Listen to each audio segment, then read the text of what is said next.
Olá, sou Lourdes Caroline Almeida Silva, bacharel em Ciências Sociais, mestre e doutora em Políticas Públicas pela Universidade Federal do Piauí.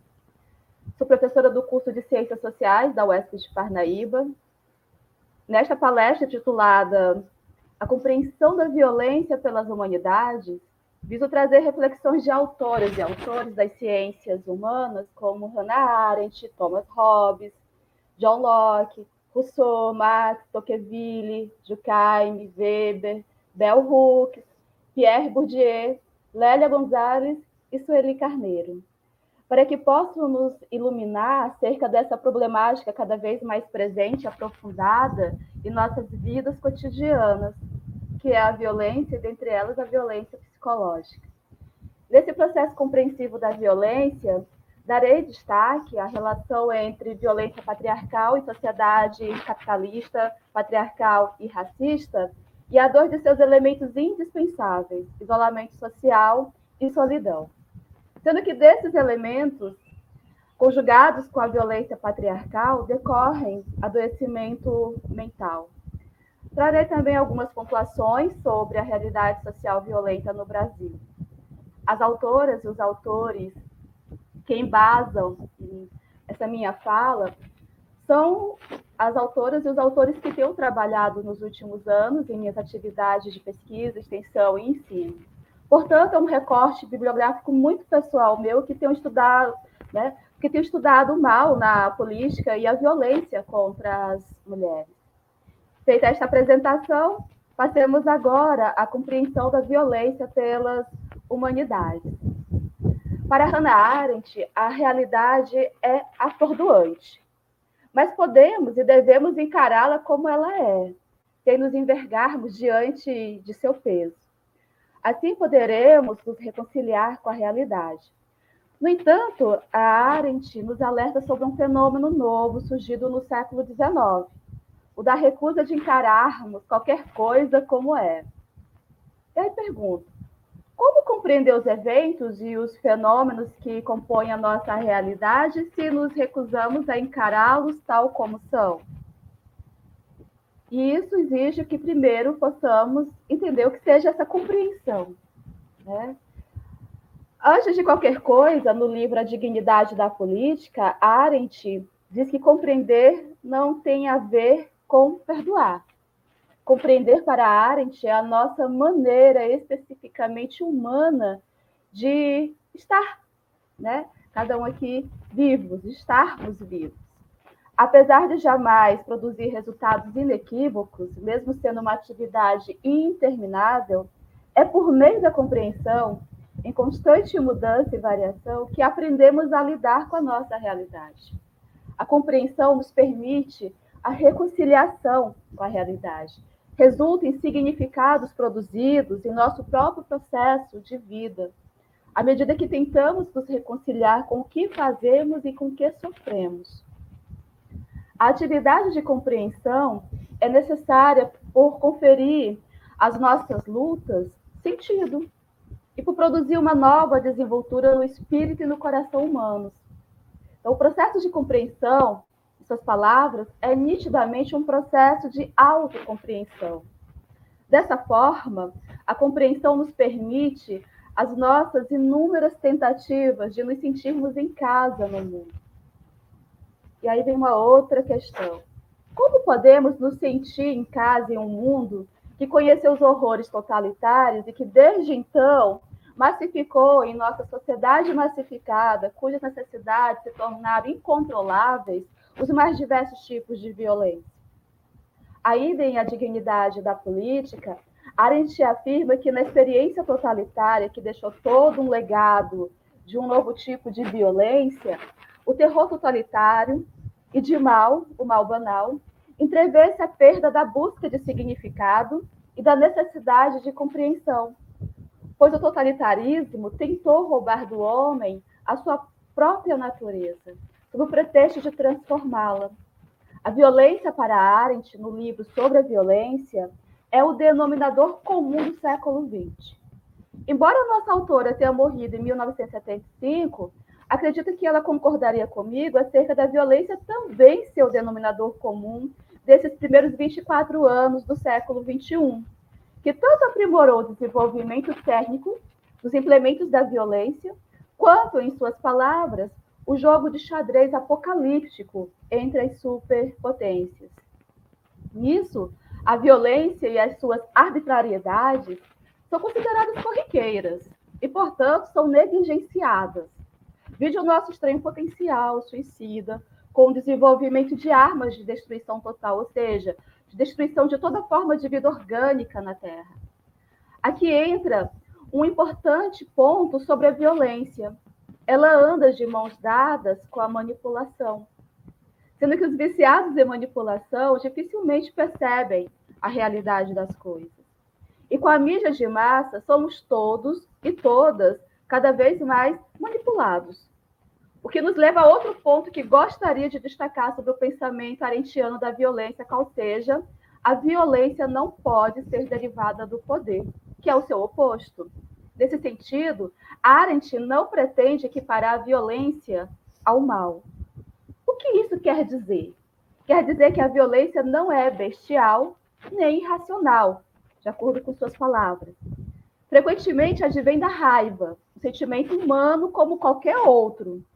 A violência e a raiva não são mais, claro, indício da desumanização, mas a sua ausência visível. Para Arendt, reagimos com raiva apenas quando o nosso senso de justiça é ofendido. E essa reação, de forma alguma, reflete necessariamente uma injúria pessoal. Nesse sentido, em suas palavras, tanto na vida privada quanto na vida pública, há situações em que apenas a própria prontidão de um ato violento pode ser um remédio apropriado. Em outras palavras, novamente, suas palavras, em certas circunstâncias, a violência, que é o agir sem argumentar, sem o discurso ou sem contar com as consequências, é o único modo de reequilibrar as balanças da justiça. A raiva e a violência que às vezes a acompanha pertencem às emoções naturais do humano. E estipá-las não seria mais do que desumanizar ou castrar o homem. Aí entra a questão do caráter antipolítico, da violência. E esse caráter antipolítico da violência não significa que seja, a violência torne o humano inumano ou meramente emocional. A raiva e a violência se tornam irracionais apenas quando são dirigidas contra seus substitutos. A violência sempre precisa de justificação, de acordo com a Arendt. E a natureza da violência é instrumental. Portanto, a violência é racional, posto visar algum fim de curto prazo que deve justificá-la. Aliás, novamente em suas palavras, a prática da violência, como toda ação, muda o mundo. Mas essa mudança é para um mundo mais violento. A violência e seu oposto, que é o poder, não são fenômenos naturais. São manifestações do processo vital. Pertence ao âmbito político dos negócios humanos, cuja qualidade essencialmente humana é garantida pela faculdade do homem para agir, a habilidade para começar algo novo. Arendt pontua que vivemos um crescente ressentimento contra a grandeza como tal, e alerta para a relação entre a diminuição do poder, tanto por parte de quem governa, quanto por parte de quem é governado, e a incitação à violência. Ou seja, quando o poder começa a escapar das mãos de quem o detém, passa-se a utilizar a violência como um instrumento instrumento para tentar manter esse poder nas mãos. Pois os que sentem o poder escapar de suas mãos têm sempre achado difícil resistir à tentação de substituí-lo pela violência. E ninguém quer viver em um mundo cada vez mais violento. Como diz Santo Agostinho em Confissões, todos queremos ser felizes.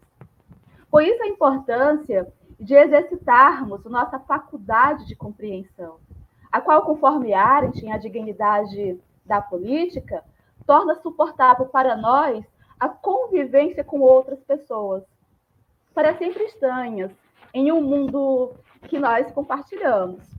E torna possível para essas pessoas nos suportar. Ou seja, a compreensão nos orienta no mundo. É a única bússola interna que possuímos. E deixando bem claro, compreender não quer dizer perdoar.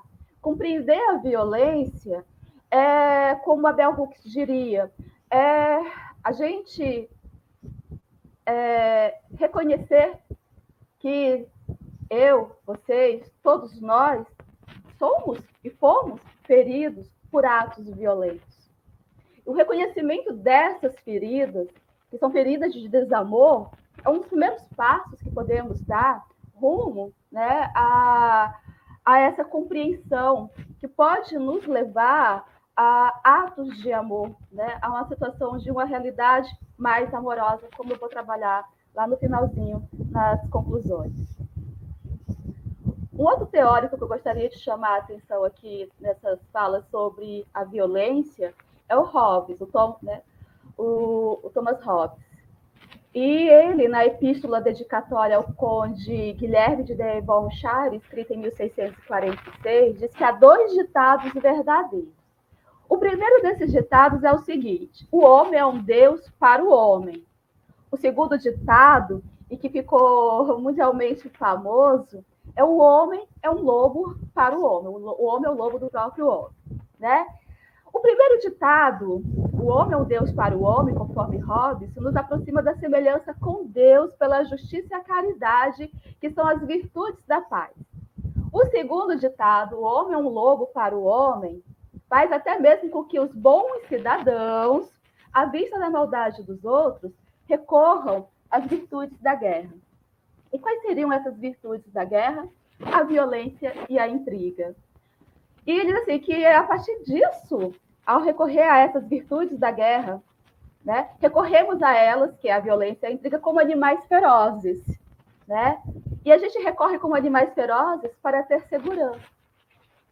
Por isso a importância de conhecer a natureza das ações humanas com o objetivo de alcançar uma paz constante. A violência como uma das virtudes da guerra, e a guerra sendo contrária à conservação dos homens, segundo Hobbes, fazem da busca da paz, enquanto houver alguma esperança, um ditame da razão. Mas não sendo possível alcançar a paz, faz-se necessário preparar a guerra, isto é, adquirir os seus meios auxiliares. O ditado, o homem é o lobo do próprio homem, no meu entender, dialoga com a defesa de Arendt de que a violência é inerente ao âmbito dos negócios humanos, pois é utilizada com objetivos definidos de curto prazo, quando o poder escapa das mãos de quem o possui. Isso me lembra Rousseau, no livro do Contrato Social, que fala acerca da multidão de homens estranhos entre si, cujos talentos ficam escondidos, as virtudes ignoradas e os vícios impunes. Em suas palavras, cada cidadão não é nada e não pode nada, a não ser por meio dos outros. Como uma ação, a violência se encontra na esfera relacional entre os homens. John Locke, em segundo tratado sobre o governo civil, diz que todo homem tem o poder de punir o crime e evitar que ele seja novamente cometido, pelo direito de proteger toda a humanidade, realizando, para tanto, todo ato razoável a seu alcance para a obtenção do objetivo. Se visa a proteção da humanidade, quem comete crime, através da violência injusta e da carnificina, declara guerra a todo o gênero humano. Por isso, pode ser destruído como uma besta selvagem, em cuja companhia o homem não pode conviver ou ter segurança. Mas deixando bem claro, aqui ele está se referindo que há determinadas pessoas que são hostis ao gênero humano, né? E que essas pessoas não tem como a gente conviver com elas, né? E aí, sendo a liberdade a base da sociedade política, quem tenta escravizar outros coloca-se em estados de guerra. E a violência, que é um instrumento, conforme a Arendt aborda, é um instrumento de dominação, de subjugação, de opressão. Né? E aí o John Locke diz que quem assim age expõe-se ao risco de morte. Independentemente de quem cause, do nome dado, das aparências ou das formas da lei, violência e danos continuam sendo violência e danos. E aí eu gostaria de destacar essa última parte, né? Que violência, independente da forma que assuma, continua sendo violência. Essa última parte nos ilumina, né? Quanto à ideia aqui proposta, de que independente de sua forma, seja física, psicológica, material, sexual, a violência continua sendo violência e atenta contra a liberdade e a vida humanas. Sendo que liberdade e vida humanas são ambas consideradas direitos invioláveis pela nossa Constituição Federal de 1988. Bell Hooks, nos livros O Feminismo é para Todo Mundo, Políticas Arrebatadoras e Tudo sobre o Amor, Novas Perspectivas, fala acerca da nossa sociedade e da nossa cultura, ambas de dominação patriarcal capitalista, de supremacia branca, as quais têm como características a violência patriarcal, baseada na crença de que é aceitável que um indivíduo mais poderoso controle outros por meio de várias formas de força coercitiva, dentre elas a violência psicológica. A violência patriarcal está ligada ao sexismo e ao pensamento sexista, à dominação masculina. Aliás, a realidade mostra que muito da violência patriarcal é direcionada às crianças, tanto por homens como por mulheres sexistas. Daí a urgência de desafiarmos e mudarmos as maneiras de pensarmos o gênero. Ou seja, quando falamos em violência, é necessário explicitarmos que esta também é praticada por mulheres, que há a violência masculina e a violência feminina. Nas palavras de Bell Hooks, em uma cultura de dominação masculina, todo mundo é socializado para enxergar a violência como um meio aceitável de controle social. Grupos dominantes mantêm poder através da ameaça, aceita ou não, de que castigo abusivo, físico ou psicológico será usado sempre que estruturas hierárquicas em exercício forem ameaçadas. Nesse sentido, para eliminarmos a violência, devemos enxergar socialmente homens e mulheres como grupos apoiadores do seu uso. Hooks entende a violência não apenas entre indivíduos, mas também entre nações e contra o planeta. Partindo da ideia de que a violência é da esfera relacional entre os homens, gostaria de pontuar algumas ideias trabalhadas por Hooks em Tudo sobre o Amor, Novas Perspectivas. A primeira é a de que a violência é aprendida, primeiramente em nossas experiências de desamor na infância. Reflexo disso é o nosso desconhecimento coletivo do amor. Em segundo, a violência é reafirmada em nossa recusa de encará-la na realidade. Em suas palavras, o lar da família nuclear é uma esfera institucionalizada de poder, que pode ser facilmente autocrática e fascista. Tanto que a masculinidade patriarcal, que é violenta, se caracteriza pela inabilidade para se conectar com os outros, ou seja, pela inabilidade para assumir a responsabilidade por causar dor a si e aos outros. A negação dessa inabilidade explicita-se especialmente quando os homens, em particular, justificam a violência e a extrema violência contra quem tem menos poder, sugerindo que eles são as verdadeiras vítimas. O que, em parte, é verdade, tendo como ponto de vista a análise feita por Pierre Bourdieu no livro A Dominação Masculina. Bourdieu diz que os homens também são prisioneiros e vítimas da representação dominante, pois ser homem é uma imposição auto-evidente sem discussão.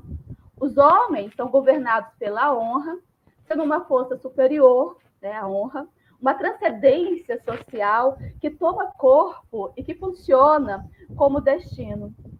Essa posição dos homens como vítimas do patriarcado é chamada por Bourdieu de cilada do privilégio masculino ou paradoxo da masculinidade.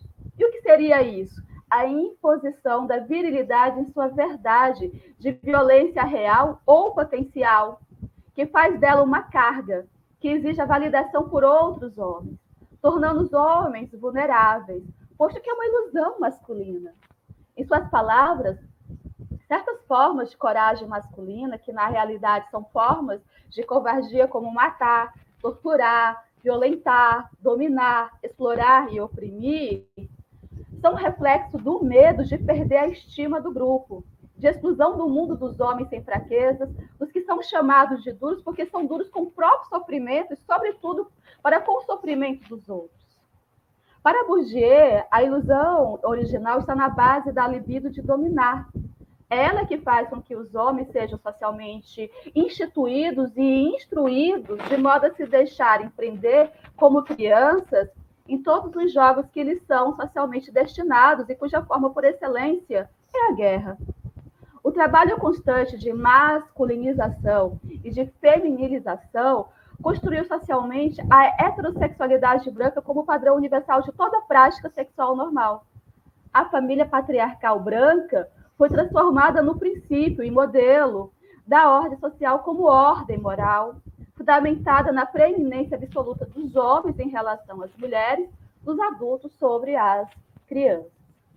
Voltando a Hooks, esta, em sintonia com Arendt, aborda a mentira e a recusa de encarar a realidade como ela é, como formas de encenação, como um dos modos de articular raiva constante diante da promessa não cumprida de amor. Hooks, em Tudo sobre o Amor, diz que a mentira no patriarcado é utilizada também como forma de ganhar poder nos relacionamentos. Assim, a mentira é uma das ferramentas utilizadas no terrorismo psicológico, que subjuga o outro. Aliás, a mentira é uma forma de coerção socialmente aceita, tanto por homens como por mulheres. Em suas palavras, no mundo de hoje, somos ensinados a temer a verdade, a acreditar que ela sempre dói. Somos encorajados a ver pessoas honestas como ingênuas, como perdedores em potencial. A cultura de dominação patriarcal capitalista, de supremacia branca, é também uma cultura do consumo, pautada no individualismo secular, adoradora dos deuses, gênios, dinheiro e poder. Tal cultura, todos nós estamos inseridos nela, encoraja a mentira e mantém as pessoas em constante estado de falta, em desejo perpétuo para fortalecer economias de mercado. Em tal cultura, a autoestima e a autoimagem sofrem de forma constante e ininterrupta, violência das mais sutis às mais explícitas. Em uma sociedade, em uma cultura violentas, o isolamento social e a solidão são elementos indispensáveis, posto em basearem a lógica da alienação e do distanciamento. Desses elementos decorrem adoecimento mental como a depressão. A cultura de dominação patriarcal capitalista, individualista, materialista, consumista, de supremacia branca, recorre à violência para impor a exploração e a desumanização. Nas palavras de Hooks, o nihilismo que ameaça a vida é abundante na cultura contemporânea, atravessando as fronteiras de raça, classe, gênero e nacionalidade. Como resultado, temos pessoas sendo derrubadas por sentimentos de depressão e desespero em relação ao mundo, na promoção de um estado constante de desalento, desesperança e medo de não ter uma vida com significados. Culturas de dominação como a nossa se apoiam no cultivo do medo como forma de garantir a obediência.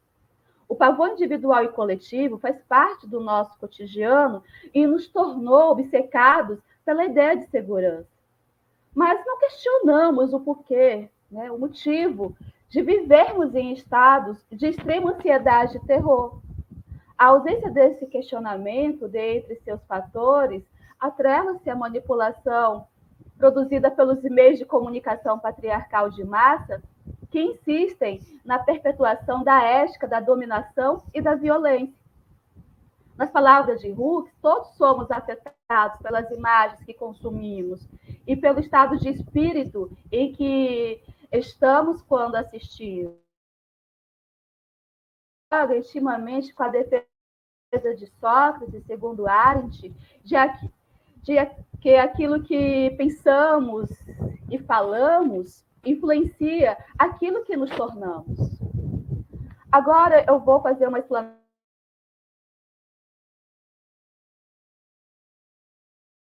sociedade capitalista e que são elementos que favorecem o nosso adoecimento mental. E vou iniciar com Marx e Pécher no livro sobre suicídio. Marx e Pécher defendem que o patriarcado e sua extensão, a tirania familiar, é uma forma de poder arbitrário não derrubada pela Revolução Francesa. Vivemos sob a égide do poder patriarcal absoluto capitalista. Para ambos, a sociedade burguesa patriarcal é como uma forma de vida antinatural, pautada na exacerbação do individualismo. Nas atuais condições sociais, todos nós definhamos. Ao questionarem que tipo de sociedade é esta, em que se encontra mais profunda solidão no seio de tantos milhões, Marx e Pécher afirmam que a deficiente, injusta e opressora organização da sociedade capitalista gera desespero e muitos suicídios. Assim, a sociedade burguesa patriarcal é um deserto habitado por bestas selvagens. O isolamento do homem faz com que todos sejam estranhos de si mesmos e entre si, em uma espécie de solidão em massa, e numa relação de hostilidade mútua, restando ao indivíduo ser vítima ou carrasco. Nesse mesmo sentido, Tocqueville, em A Democracia na América, aborda que a sociedade capitalista transformou o individualismo em um sentimento democrático, refletido e tranquilo, que se desenvolve à medida que as condições se igualam, isolando cada cidadão dos demais em uma pequena sociedade particular, abandonando a grande sociedade a si mesma. Ou seja, o capitalismo explicitou ainda mais o isolamento dos homens uns dos outros. O capitalismo e sua promessa de igualdade das condições promove a vontade insaciável de adquirir o bem-estar. Essa igualdade, então, se torna perigosa ao absorver os homens inteiramente na procura dos desfrutes e utilizações materiais e de serviços permitidos, focando apenas no caminho mais curto, pronto e fácil para a felicidade individual, em detrimento da felicidade pública. Na sociedade capitalista, as esperanças e os desejos se frustram com maior frequência, aumentando as inquietações, agudizando as preocupações com fazer fortuna e impedindo a percepção do vínculo estreito que une a fortuna particular de cada um à prosperidade de todos. Para Durkheim, no livro O Suicídio, com a consolidação do capitalismo, temos uma situação de crise e de perturbação prolongada e perigosa, configurando um fenômeno patológico e ameaçador, qual seja os suicídios egoísta e anômico. O suicídio egoísta é produto de uma individuação desmedida, através da afirmação excessiva do eu individual diante do eu social, que afrouxa o vínculo social e, concomitantemente, afrouxa o vínculo, né, com a vida, que é sua fonte e finalidade. Já o suicídio anômico depende da maneira como a sociedade regulamenta os indivíduos e decorre do fato de sua atividade ser desregulada e de ele sofrer com isso. Daí o questionamento de Durkheim: como o que se considera melhorar a existência, que seria o progresso resultante do desenvolvimento científico e tecnológico, pode afastar dela? Né? Como resposta, de forma análoga a Tocqueville, Durkheim afirma que os indivíduos são condenados a um perpétuo estado de descontentamento, engendrado pela junção de necessidades infinitas e fins inacessíveis, não sendo possível, em um contexto de repetidas decepções da experiência, a sobrevivência indefinida da esperança. Em sua análise, na sociedade capitalista, o estado de crise e de anomia é constante e normal, tanto que fantasias, esperanças novas, incessantemente despertadas e frustradas, e consumismo fragilizam os indivíduos, levando-os ao desencanto e ao cansaço. Por terem sede do que não existe, nada os detém e não são capazes de deter a si mesmos. Só um momentinho. Então, o isolamento do indivíduo leva-o a se apegar apenas a si mesmo criando simultaneamente o vazio ao seu redor e o vazio em si, não restando nada sobre o que refletir a não ser a própria condição miserável em que vive. O isolamento do indivíduo, segundo Durkheim, resulta do afrouxamento ou rompimento dos laços que o uniu aos outros indivíduos e da falta de uma sólida integração social nos pontos de contatos individuais. A sociedade capitalista gera ilusões e, consequentemente, decepções. A sociedade capitalista dá origem às tendências anômica e egoísta, cujo efeito é a constante desvinculação dos indivíduos a um objeto definido, tornando-os mais avessos a toda disciplina e mais acessíveis à irritação violenta e à depressão exagerada. Assim, o isolamento intensifica a tendência ao suicídio. O mal-estar sofrido decorre de uma alarmante miséria moral. O homem, ao não se vincular a fins superiores, não se submete a uma regra e não percebe acima de si nada do que seja solidário, que conflagra a seguinte situação moral da sociedade: o abandono de si mesmo do indivíduo e a sua desmoralização. Arendt chama isso, essa situação, de catástrofe moral, Tocqueville de estado de escravidão, Marx de sociedade doente e adoecedora, e Weber de sombria ansiedade calvinista. Weber, no livro A Ética Protestante, o Espírito do Capitalismo, ao procurar compreender a origem da classe burguesa ocidental e suas peculiaridades, se pautou na influência de certas ideias religiosas no desenvolvimento de um espírito econômico. Dessa forma, ele analisou a influência das sanções psicológicas, como as do calvinismo, que rejeita a suposição de que alguém possa aprender pela conduta dos outros, quer eles sejam escolhidos ou condenados. O Deus humano e compreensivo do Novo Testamento cedeu lugar a um ser transcendental, que com seus decretos imutáveis concedeu a graça a uns poucos e a negou a outros.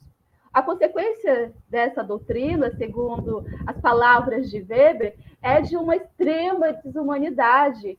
Foi a construção de um sentimento de incrível solidão interior individual, usado como antagonista da cultura sensualista e como uma das raízes do individualismo desiludido e de inclinação pessimista, levando a uma profunda desconfiança na ajuda trazida pela amizade dos homens.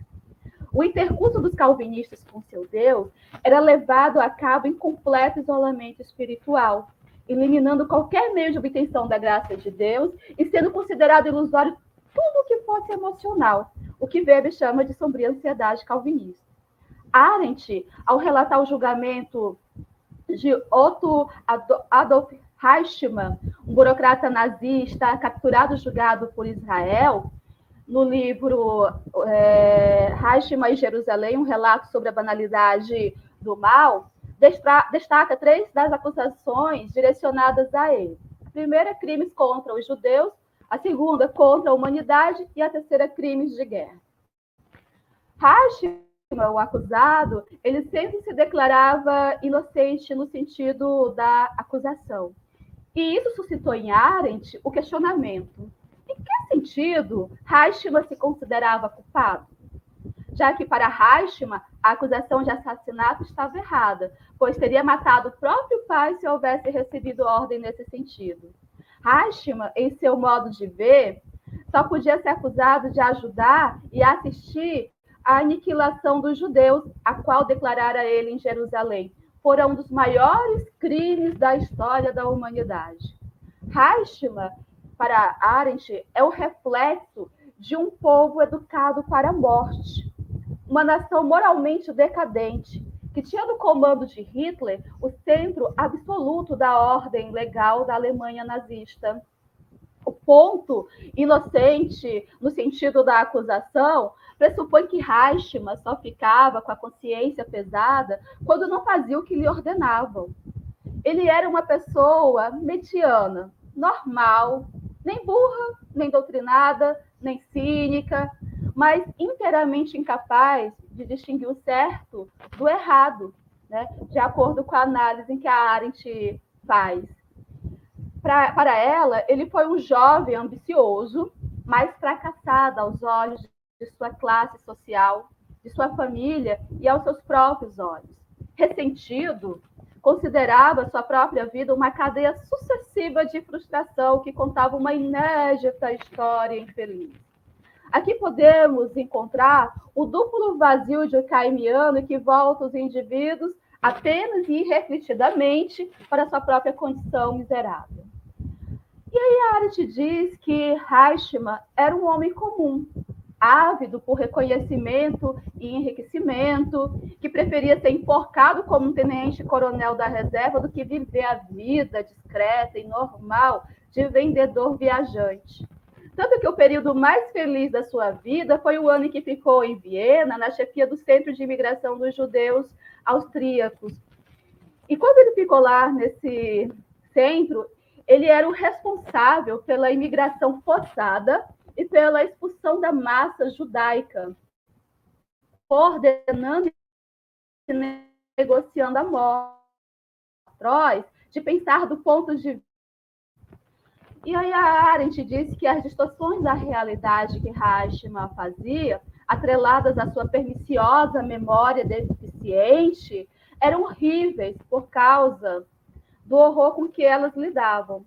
Mas, em princípio, não eram muito diferentes das coisas usuais na Alemanha pós-Hitler, pois os alemães comuns, não membros da SS, nem do Partido Nazista, conseguiam encarar atos que outros países chamam de assassinato com indiferença. Para Arendt, o julgamento de Eichmann apresentou 2 pontos de interesse político. O tempo que é necessário para uma pessoa mediana superar sua repugnância inata pelo crime e o que acontece com essa pessoa quando chega a esse ponto.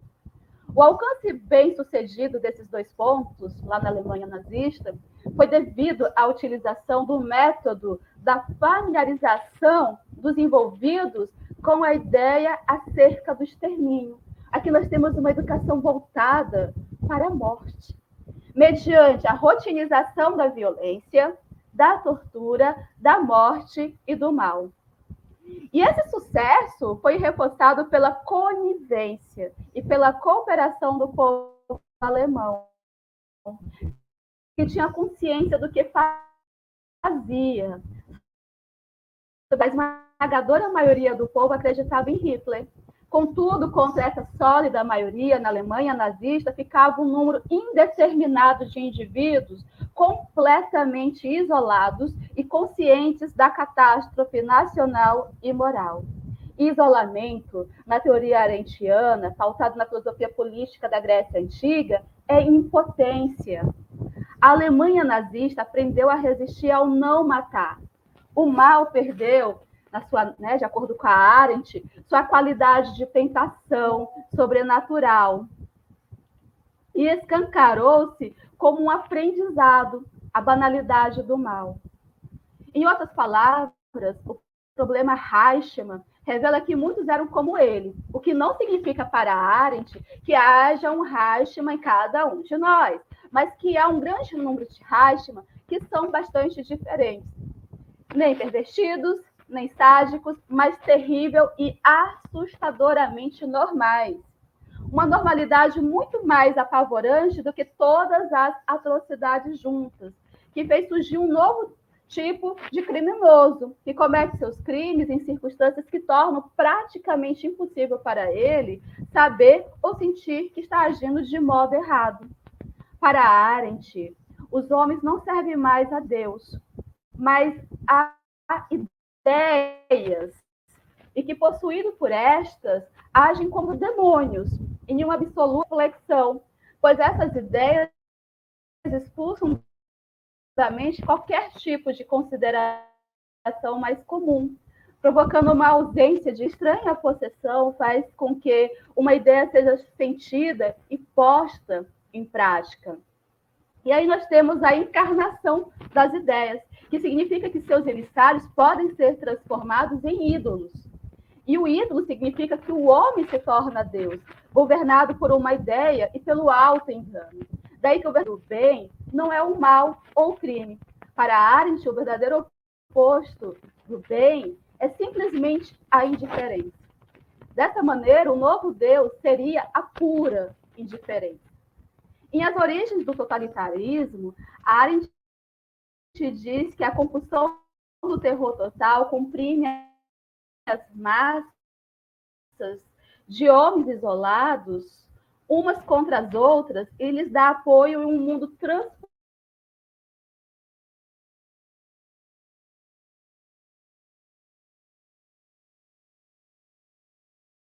semelhante, consequentemente, a capacidade de pensar e de sentir. O terror, para reinar absolutamente, precisa que os homens se isolem uns contra os outros, pois isolamento é, por definição, impotência. O isolamento e a impotência são a incapacidade básica de agir.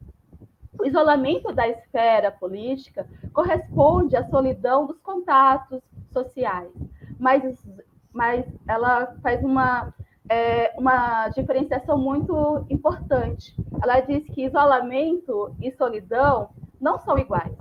Pelo contrário, são diferentes. Né? E aí ela vai explicar essa diferença. Para ela, no domínio totalitário, como forma de governo, o isolamento destrói a vida privada, baseando-se na experiência de não se pertencer ao mundo.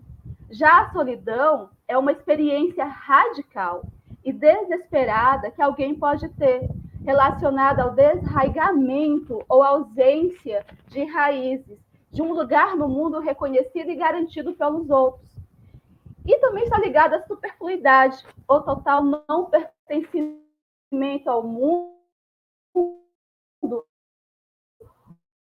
ou descartabilidade. Na solidão, o indivíduo é apenas um só, dois em um, que é quando a gente está ali pensando, né? Que é a definição que o Sócrates dá ao pensamento. A solidão, para Arendt, é tão insuportável devido à dupla perda das capacidades de pensar e de sentir, e que desde o século XIX, com a consolidação do capitalismo, se tornou a experiência diária de massas cada vez maiores. Trazendo essa discussão para o cenário brasileiro, a Lélia Gonzalez, no livro Com o Feminismo Latino-Americano, afirma que as instâncias política, ideológica e econômica limitam objetivamente os diversos comportamentos possíveis dos atores sociais. Essas instâncias, para Gonzalez, são desenvolvimento desigual e combinado, formação de massa marginal que é supérflua, aquilo que é supérfluo é descartável, e aqui nós temos a questão da superfluidade ou descartabilidade humana, da teoria marginal, que é supérflua, é descartada, é descartável e descartada, dependência neocolonial e manutenção de formas produtivas anteriores, como o capital comercial e o capital industrial competitivo, os quais coexistem com o capital industrial monopolista. E aí a Lélia Gonzalez, ela destaca a questão da funcionalidade da superpopulação relativa, cuja grande parcela se torna supérflua, constituindo uma massa marginal em face do processo de acumulação hegemônica. E esse processo transversaliza gênero e etnicidade na problemática da incidência do desemprego e do subemprego. Tem-se, então, o patriarcado e suas ramificações, machismo e misoginia, e o racismo como ações violentas.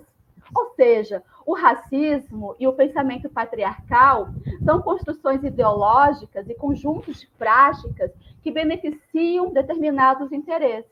Nas palavras de Lélia Gonzalez, a eficácia do discurso ideológico é dada pela sua internalização por parte dos atores, tanto os beneficiários quanto os prejudicados, que o reproduzem em sua consciência e em seu comportamento imediato. Novamente, uma educação violenta.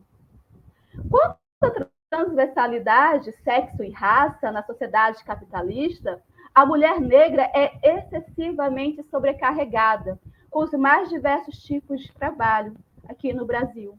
Tal sobrecarga é uma manifestação das violências dirigidas à população negra, que no Brasil vive em situação de miséria e desamparo. Nas palavras de Gonzalez, a mulher negra, excluída da participação no processo de desenvolvimento, ficou relegada à condição de massa marginal, que é descartável e descartada, né? Mergulhada na pobreza, na fome crônica, no desamparo. O racismo e o sexismo, como manifestações da violência, objetificam e desumanizam seu alvo, já que o estatuto de sujeito humano lhe é negado. O cenário brasileiro para a população negra, para Gonzalez, caracteriza-se pela sistemática perseguição, opressão e violência policiais, como instrumentos de descarte dos supérfluos. Esse cenário aponta como perspectiva para os jovens negros o bandidismo e a morte. Para as crianças negras, a exploração do trabalho infantil. Ou seja, para a população negra, a realidade é vivida com dor e humilhação. Especialmente para a mulher negra, que experiencia com maior intensidade a tríplice violência composta por raça, classe e sexo, em diferentes lugares da cultura brasileira, como hospícios, prisões e favelas como lugares privilegiados da culpabilidade enquanto dominação e opressão. Sueli Carneiro, no livro Racismo, Sexismo e Desigualdade no Brasil, afirma que uma questão essencial acerca dos direitos humanos é a prevalência da concepção de que certos humanos são mais ou menos humanos do que outros, o que, consequentemente, leva à naturalização da desigualdade de direitos. E aí, continuando com suas palavras, sendo que alguns grupos estão consolidados no imaginário social como portadores de humanidade incompleta. Por isso, o cotidiano brasileiro é afligido pela violência e as suas diversas manifestações, que se massifica pela fabricação do que ela chama, ela pega de um outro autor e ela assim, pela fabricação do medo. O medo e a violência ambos juntos. Carneiro fala da dor da cor ou da dor da raça e o quanto essa dor pode ser encontrada nos ambientes educacionais, devido a dinâmicas escolares discriminatórias que deixam as crianças negras fragilizadas, hostilizadas, catatônicas, configurando para o autor uma crueldade com que seres humanos tão, conforme suas palavras, tão pequeninos são tratados em nosso tecido social doente. A autora explicita que preconceito racial, humilhação social e, acrescento, sexismo causam sofrimento. As violências racial, social e sexista têm como um de seus aspectos mais perversos os danos psíquicos. E, sobretudo, ainda com as palavras da Sueli Carneiro, o golpe na autoestima que os mecanismos discriminatórios produzem em suas vítimas. Em suas palavras, as condições de vida a que está submetida a maioria da população brasileira são fontes geradoras de sofrimento psicológico e uma forma de violação dos direitos humanos, ainda mais quando há conjugação do racismo com o sexismo, levando ao que ela chama asfixia social. Essa conjugação resulta no que ela também chama de matriarcado da miséria, que foi uma expressão cunhada por Arnaldo Xavier, um poeta negro e nordestino. Nas palavras da Sueli Carneiro, as mulheres negras têm sua experiência histórica marcada pela exclusão, pela discriminação e pela rejeição social. E aí, para finalizar, eu pergunto para vocês se podemos viver em uma sociedade menos violenta e mais amorosa. E essa pergunta também é dirigida para mim, porque, como fala a Hannah Arendt, o processo de compreensão é também um processo de autocompreensão. E eu me pergunto, e pergunto a vocês, eu nos pergunto, podemos viver uma sociedade saudável e sermos seres humanos inteiros? Né? Então, para encerrar a minha fala, eu vou citar novamente Arendt e Hus. Né?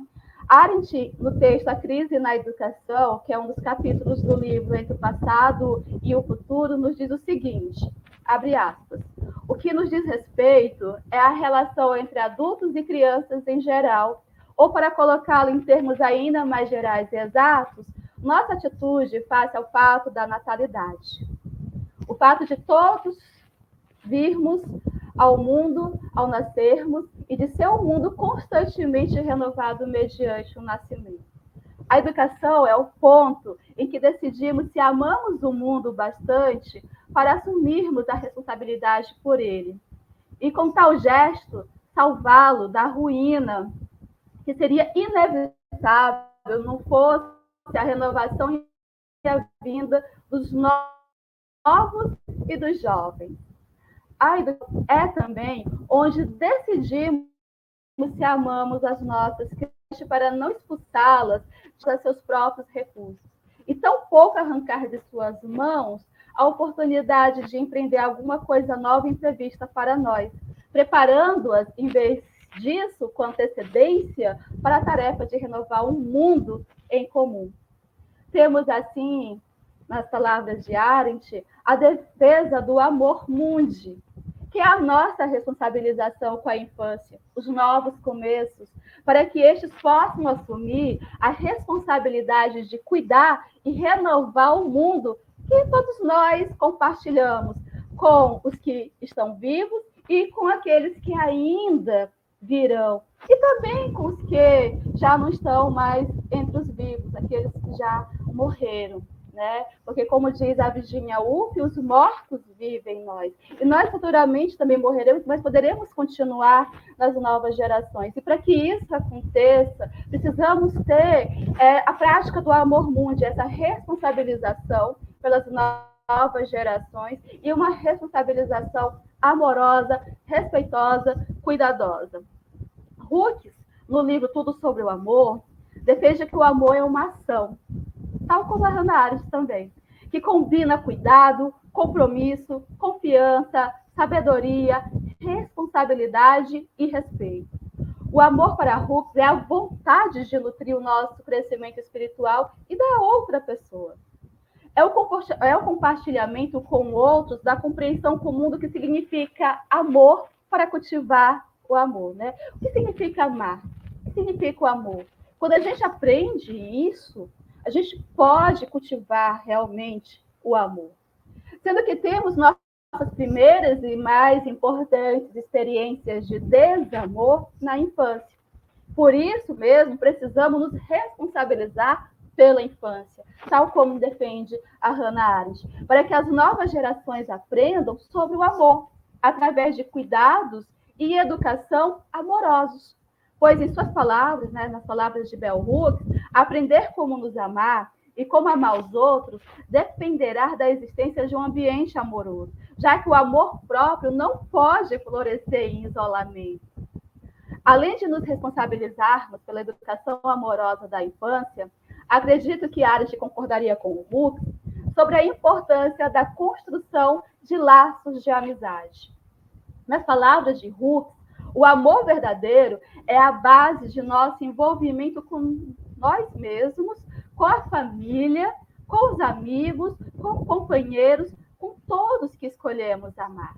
Assim, como essas mulheres, como Hannah Arendt, como a Bell Hooks, Lélia Gonzalez, Sueli Carneiro, acredito que é através do amor como ação que podemos ser seres humanos inteiros.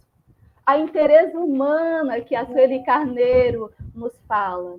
Pois relações pautadas em amor não são relações violentas e não nos violentam. E um dos primeiros passos para uma sociedade mais amorosa, onde todas as pessoas possam viver sua humanidade com inteireza, consiste no fim da cultura de dominação patriarcal, que é violenta. E aqui eu encerro a minha participação